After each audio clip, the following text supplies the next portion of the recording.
E um levantamento da Brascom indica que o mercado de tecnologia no Brasil vai gerar 797 mil vagas de emprego até 2025. A média, segundo o levantamento, é de 150 mil postos de trabalho gerados por ano no país pela área. Outro dado do estudo mostra que a remuneração desses profissionais é quase 3 vezes maior do que a média de trabalhadores de outros setores.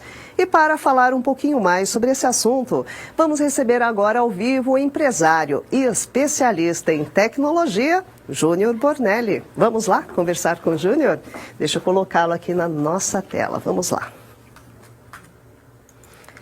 Olá, Júnior. Bem-vindo ao Olhar Digital News novamente. Boa noite.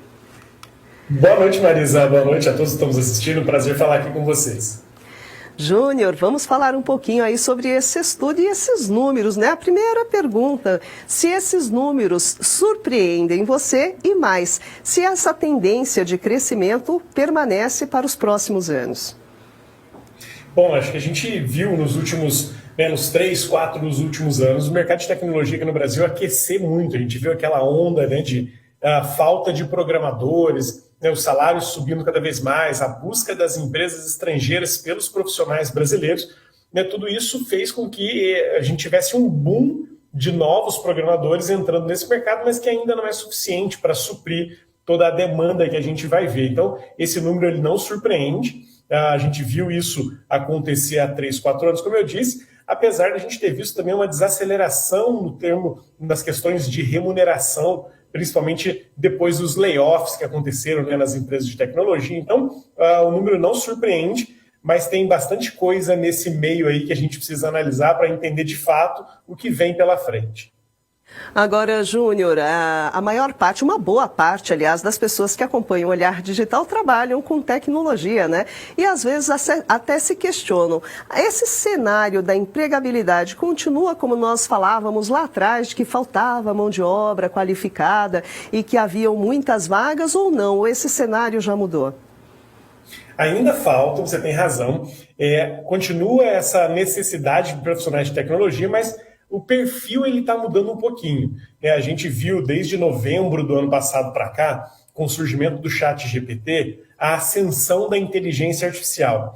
Então, o que a gente está vendo hoje é que muitos profissionais de tecnologia precisam se requalificar para aprender a inteligência artificial e aí continuarem com essa bom espaço no mercado, com essa boa empregabilidade.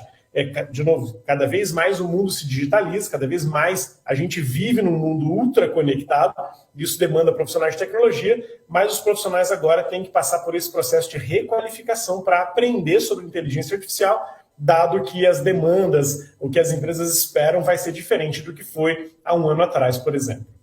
Agora, Júnior, você que acompanha, né, o segmento, o setor de tecnologia no mundo todo, fala pra gente um pouco como está o Brasil nesse sentido, em relação até aos outros países, em termos de qualificação, de investimento público até para a formação e de competitividade das empresas.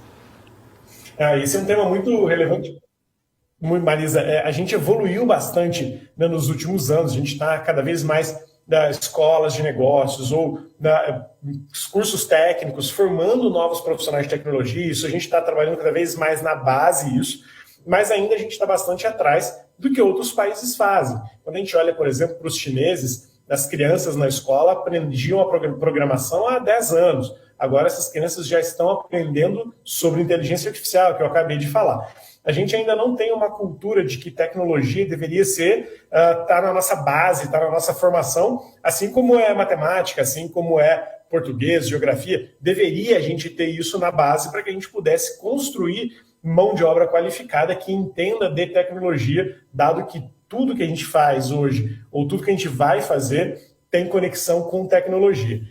Ainda precisamos de muito investimento nessa direção, alguns estados estão fazendo isso. O estado do Paraná, São Paulo, tem algumas iniciativas importantes de formação já tecnológica na base, nas escolas, mas ainda é muito pouco perto do que a gente já vê acontecendo lá fora. Com certeza. Agora, até aproveitando esse assunto, a gente sabe, não é, que o Brasil é muito desigual. Enquanto tem essa necessidade toda pelo conhecimento, a gente tem ainda uma parte da população, uma grande parte, que nem saneamento básico tem, não é verdade, Júnior?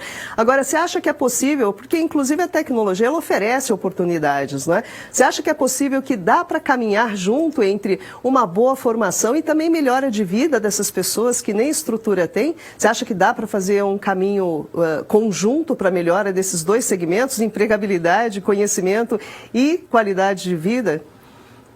Marisa, eu acho que esse é um ponto super importante e relevante, porque quando a gente qualifica alguém para trabalhar com tecnologia, a gente está falando de uma pessoa que vai entrar numa profissão, numa carreira, que já tem uma remuneração um pouco superior, que já paga um pouco melhor. A gente viu, né, como eu disse, nos últimos anos, desenvolvedores, programadores de software estavam ganhando altos salários, muita gente daqui indo trabalhar para empresas americanas sem ter que sair de casa, né? Então, hoje ainda, com a inteligência artificial, se a gente cria programas de qualificação para pessoas que estão em vulnerabilidade ou que estão em uma condição social desfavorecida, a gente pode promover, através disso, um aumento real de renda, uma colocação dessas pessoas em empregos que garantam a elas uma dignidade e proporcionem um salto social. De fato, quando você inclui alguém numa profissão tecnológica, quando coloca alguém aprendendo a fazer programação, aprendendo a trabalhar com inteligência artificial, essa pessoa vai se remunerar melhor, porque o mercado exige e busca esses profissionais. Estamos falando aqui sobre esse déficit,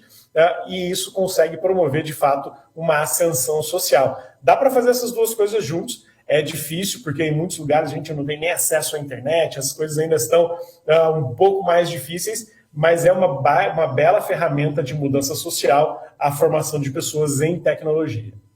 Com certeza. Agora, Júnior, aproveitando a sua experiência até em formação, não é? Para as pessoas que estão acompanhando e que ainda não fazem parte, ainda não estudaram nada de tecnologia, a grande pergunta é, precisa ter uma grande afinidade com exatas, exige muita qualificação para conseguir começar nesse segmento, ou qualquer pessoa com um pouco de esforço consegue sim entrar na área de tecnologia? Bom, a gente está falando de dois cenários, né? Aquele cenário da programação, por exemplo, vou ser um programador, um desenvolvedor de software, como a gente conhecia até há pouco tempo.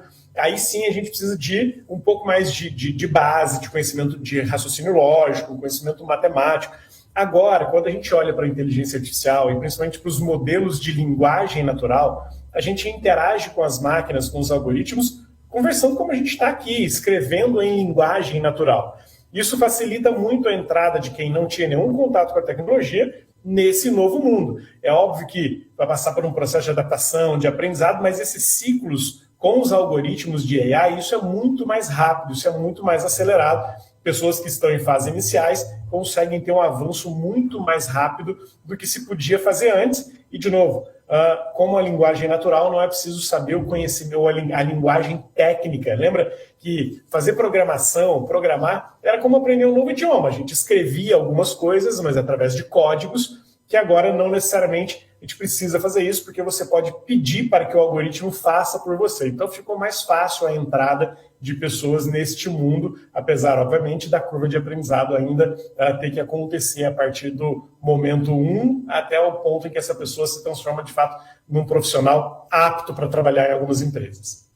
Perfeito, muito interessante. Nós conversamos aqui com o empresário e especialista em tecnologia, Júlio Bornelli. Júlio, muitíssimo obrigada pela sua participação, ótimos esclarecimentos. Tenha uma ótima noite para você. Boa noite para você também, obrigado. Obrigada, até uma próxima. Pois é, pessoal, tá aí, muito interessante. Espero que vocês tenham gostado dessa entrevista muito bacana, falando sobre mercado de trabalho, qualificação interessante.